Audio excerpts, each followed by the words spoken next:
Hey, what's going on, everybody? It's Friday night here, TGIF. Ready for the weekend? It's been a wet, rainy day in Oldsmar, I can tell you that. And unfortunately, we got 2 more days, it looks like, of just this rain coming in. Never know where, never know when. Coming in from that Gulf of Mexico. That's the current satellite above me right now, kind of showing that. But here's our quick little tropical update going forward. Here's what we got. This is the 2 o'clock advisory came out, and this is Invest 95, and it's fizzled out. I'm not going to do anything. This one's only down to 10%. This one's down to 20%. Lots of dusty, dry air.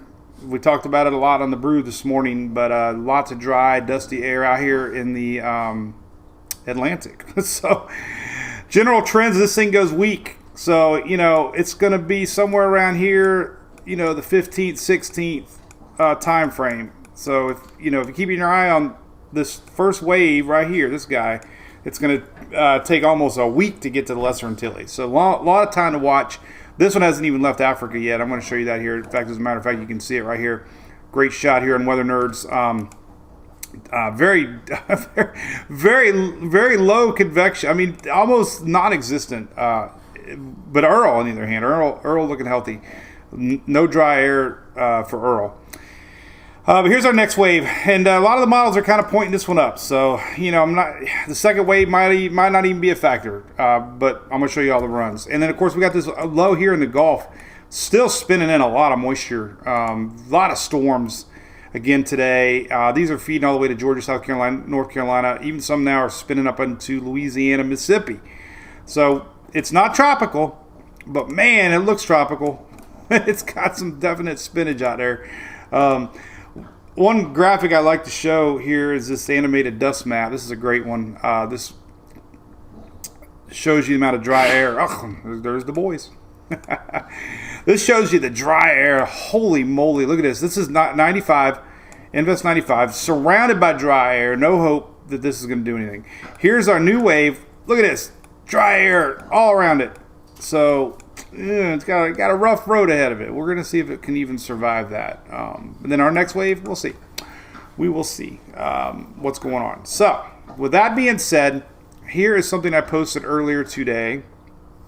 Thought it was kind of, I don't know, where did I post it? Right here. This is kind of crazy, I guess. Tomorrow's peak hurricane season, September 10th. And look at this. We have Old Danielle way up in the Atlantic going to Spain. And then Kay is bringing rain bands and crazy winds to South California, Arizona, Nevada. So who would have thought the peak season, we'd be talking about a system going to Spain and a system hitting California.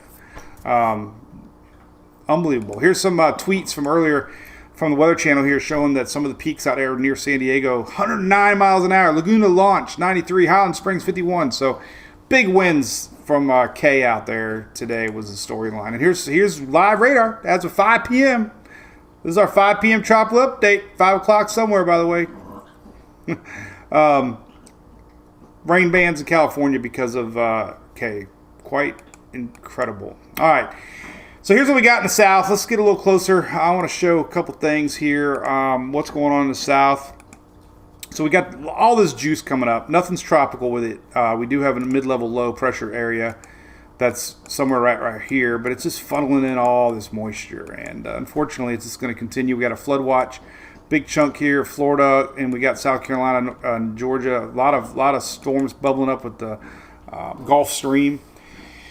And as a matter of fact, the flood potential map was even bumped up here today for the coastal areas for this rain coming in off that Gulf Stream. And there's our two areas. We got California with K, and we got this tropical mess here going on in the Gulf of Mexico. So that's that. Let's look at some other things. So this live radar, storming incredible. A lot of marine warnings over on the East Coast. We still have stuff brewing out here in the Gulf. We can look at some long-range stuff. Let's do that real quick. Then we'll talk about the tropics. I want to focus on what we could be watching next week. But as far as the rains go, basically, anytime, any place. Let's pull up the latest HRRR. That's your rapid refresh model. This will kind of give you an idea. Looking at the southeast here, 18Z just ran. Oh, right here, and here we are. This is kind of what we got now, but look, this is overnight rains tonight, going into tomorrow morning, more incoming rains overnight into the morning hours. Could be a little break in the morning, but look at this. This is bruised in the 8 in the morning tomorrow. Look at that, more Gulf juice getting fired up, more rains for the Carolinas. This is tomorrow. Kind of the same pattern as today, anytime, any place. And then, of course, on Sunday, we're kind of right back in the same exact pattern again. This lingering front can hang around for several days. So we'll see what that says about that. Tropics. All right, so got a few things here. This is our weathernerds.org ensemble plot. These are all the different brains of the Euro. These aren't actual storms. This is just when you see a lot of lines, that means there's high confidence. So we stop it here. Let's go to, we've been always talking about the 15th, 16th. Let's go to the 16th right here. Boom. So the 16th next week. This is that first wave under all that dry air. There's still a few ensembles saying it can hang on. There's that new one off of Africa. Now notice this one's starting to show a little bend north. This is 95, not doing anything. But we're starting to see some energy here on not just the Euro, but also the GFS and the CMC. I'm going to show you that here in a second. So a little bit of support. We can see something here. This is on the 16th. That would be what day of the week? Drum roll. Next Friday. A week from next week. A week from this week, Friday.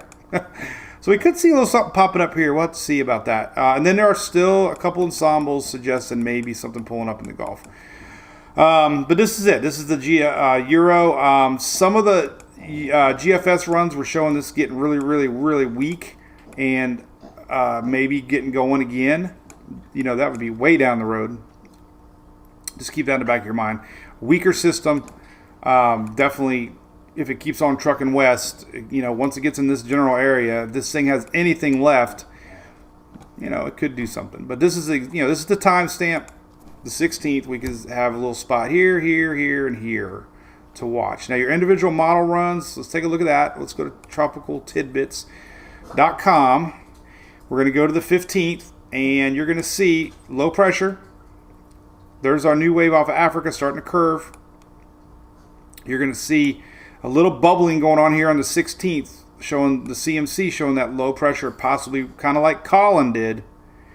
And at the end of the 10-day run, somewhere about right here is where the CMC is taking that wave, and it's curving up our new wave. So, and then the question mark right here. So there's CMC kind of showing weak wave. The latest Euro kind of doing the same thing. Actually, it's kind of odd, but it's doing this low here, the 15th. Stronger support for the one behind it. You're starting to see a dropping of pressures here off the coast. Maybe a little formation. There's our weak wave on the 17th. And, pulls it off a little bit more off the coast. But, important to note, new wave curving, maybe something here, and then a weak wave here. So that's consistency. The GFS was doing the same thing, believe it or not. Here is the 15th. We got a weak wave, not doing much with our second wave, and then weak energy here. So we're getting model support. We can see a little something. This is the GFS hugging the coast. That's what the CMC is doing. This is the 17th next week, 16th, 17th. So kind of got consistency there. Like I said, just pointing out a couple of the runs of GFS. The 15th showed this wave being weak and then having a chance to redevelop. That's kind of popped up. I can almost believe that scenario based on a weak wave getting in the western Atlantic. But that's just one run. So just keep that in mind. So we're watching that wave. And then the last one we'll look at here is the icon. I like the icon. And it doesn't run out as far, but it's showing the 15th, 16th right there. So it doesn't run out far enough to worry about. Last one I'll show you. This is a cool map. This is kind of your ensemble colored map. And this kind of is everything in a nutshell. This is next Friday. Next Friday we got, low support here. Little support here, and of course bigger support there. So, tropics aren't completely done yet, but that dry air out there right now with our systems is really playing havoc. Here's the last map I'm going to show you, but this is our wave that could potentially try to get over here. We'll see. This one's the one that's curving. This one's not doing anything. And, keep an eye on the Gulf. You never know. But all this moisture is pumping up into the southeast, and we could have some flooding to worry about in the mountains tomorrow, Georgia, South Carolina, North Carolina. So I don't know. Hope that makes sense. Everything in a nutshell. Hopefully, nothing to worry about going into the weekend. Nothing solid at all, so no reason to get worked up. Very, very, very hypothetical, these things. So we will be live if we have to. If not, we'll be back live Monday morning for the Daily Brew. Hope you like this. Subscribe on YouTube. Share it. Comment. I'm trying to get my YouTube numbers up. That would mean a lot. Have a great evening. Cheers. Have one or two for me.